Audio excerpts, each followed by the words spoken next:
I'm John Kaiser at the Metals Investor Forum in Vancouver, September 9th, 2022. I am speaking with Nathan Bridge, VP of Exploration for Canalaska Uranium. Nathan, welcome to Vancouver. Thanks, John. Thanks for having me today. Nathan, Canalaska Uranium is an emerging discovery, which is the theme of my group of companies in my session. And I based that on the news that came out in July of the West McArthur drill interval, hole 67, which eventually yielded 9 meters of 2.4% uranium. That's almost $3,000 rock at $52 a pound. So this makes gold discoveries look tame in comparison. Now it's associated with the South C10 conductor, where some holes had been drilled before years ago that hit nothing. What was different about the targeting of this hole, which managed to hit the bullseye right away while the others didn't? Yeah, that's a great observation, John. So what we did is we took a look at the historical geophysical data that we had for the area, and we noticed that the survey that was used at the time, cutting edge, but relative to today's technology, things have advanced quite substantially in the last 10 to 15 years. So what we did is we went out and employed a different geophysical method, and it still identifies those same two corridors, the southern corridor being one of them. But what it does is it moves the pick to where the ideal target should be. And we found in the area that we made the discovery that it moved at about 200 meters, which is quite significant when you do these drill holes.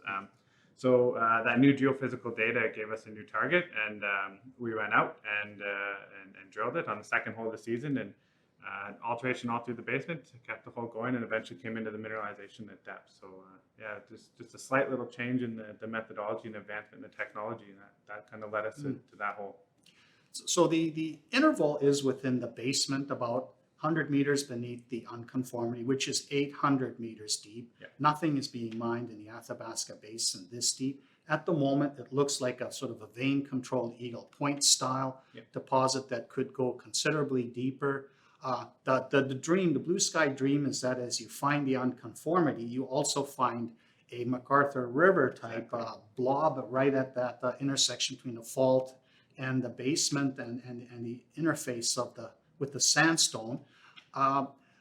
There's water problems with that type, but there's no water problems with the deeper type. But even at this depth, what is the feasibility of developing a high-grade uranium deposit at this depth?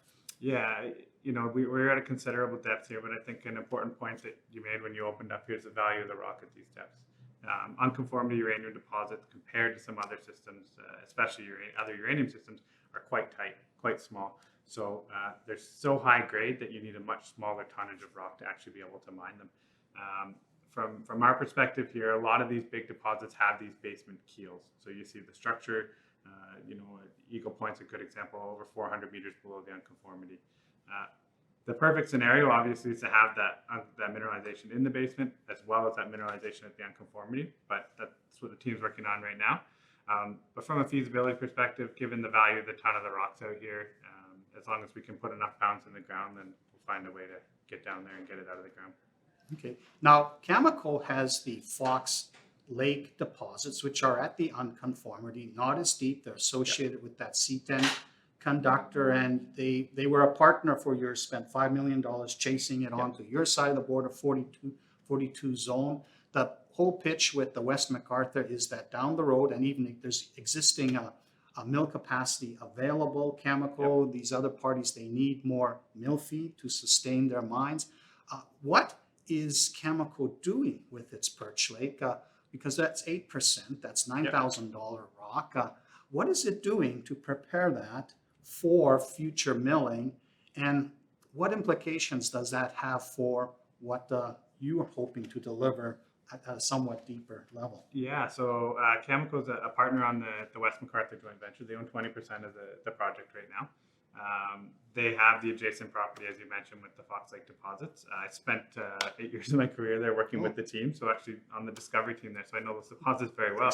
I think what it does for us in the way that, why this is important for Canalaska and Cameco as well, is that now you're on a mineralized corridor. So you've got one deposit, and we know that these deposits often form as pods along the string. If you look at MacArthur River, you look at Cigar Lake, any of the major deposits in the basin, they're multiple pods. It's not one large, long, continuous system. And so that's really encouraging for us because you've got the Fox Lake deposits on the other side of the boundary. You've got the 42 zone showing that we do have that mineralization, the unconformity there. And now we're 6 kilometers away from that, and we have another pod.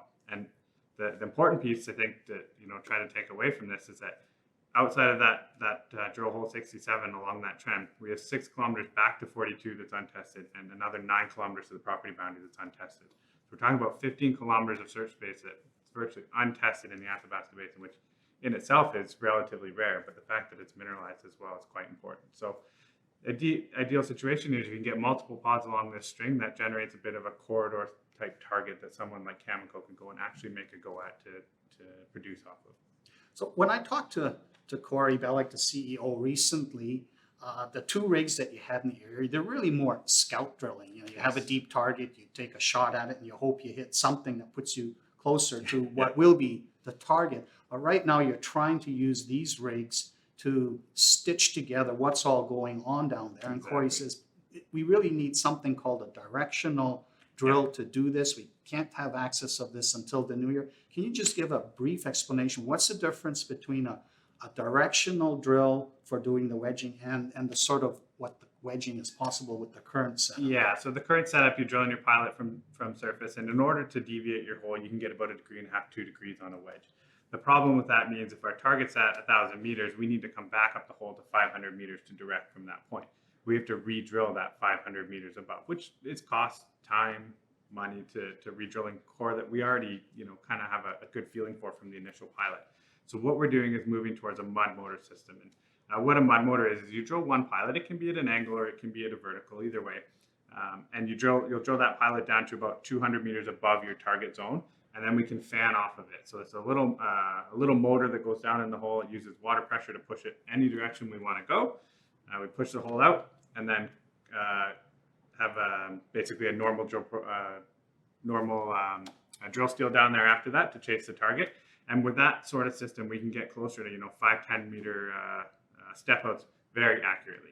Versus these traditional wedges, you're still coming from 500 meters, so you're still trying to steer from quite a ways away.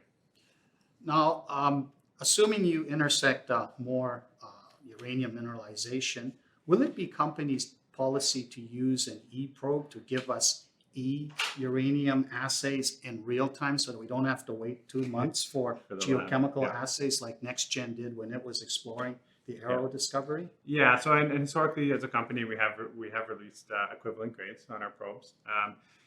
Typically with the probe grades, you're dealing with unconformity deposits. The distribution of the mineralization is flat at the unconformity, so the probes respond very well to these. When you get into the basement deposits, you take that mineralization, you put it on a plane that's plunging, and you have another structure that's coming through. You get a lot of off-hole effects from those, and it's sometimes hard to measure with the E. So in order to use the calibrated equipment, we still have the calibrated equipment, we just need to be confident that we're actually measuring the rock properly, because most of our probes have been worked on the unconformity system where we have a little bit more confidence in them. So we have been trying to rush things to the lab a little bit faster, as you noticed with our 67 results, just to try to speed it up. We know that's what investors would like to see, and so we have been trying to push those a little bit faster. Now, suppose West MacArthur turns into a world-class discovery and you spin it out as a separate entity so that the big boys can compete to see who owns it. Of your other extensive portfolio of projects in the Athabasca Basin, which one would you make the flagship for follow-up work and all the goodwill that you've suddenly harvested? Yeah, so we've got 2 that stand out to me. The big one is Cree East, very large land package, about the size of Greater Toronto area, located in the southeastern Athabasca Basin, so same corridor as West MacArthur, large land package. And another one I think that we're really keying into is the Key Extension project. Outside of the basin, no sandstone cover, 10 kilometers away from the Key Lake mill, and the Key Lake deposits produced over 300 million pounds there. So we're excited about Key Lake. We just finished a gravity survey there, identified a large gravity target, and we'd like to get in there and drill it. Obviously, West MacArthur has moved up on the priority list with the results, but we still believe we've got additional discoveries in the portfolio. And here's a quick question. It's sort of redundant for the Athabasca Basin area, but I'm asking all the companies, and that is, What is the location like in terms of infrastructure, sensitive habitat, and First Nations? Yeah, so we've got great community relations. We've been working with the Indigenous groups in the area to establish our relationships with them. As far as the ministry and the environment to work in for Saskatchewan, it's a great environment. Ranks very high in the Fraser Institute. Very clear direction, very straightforward permitting process.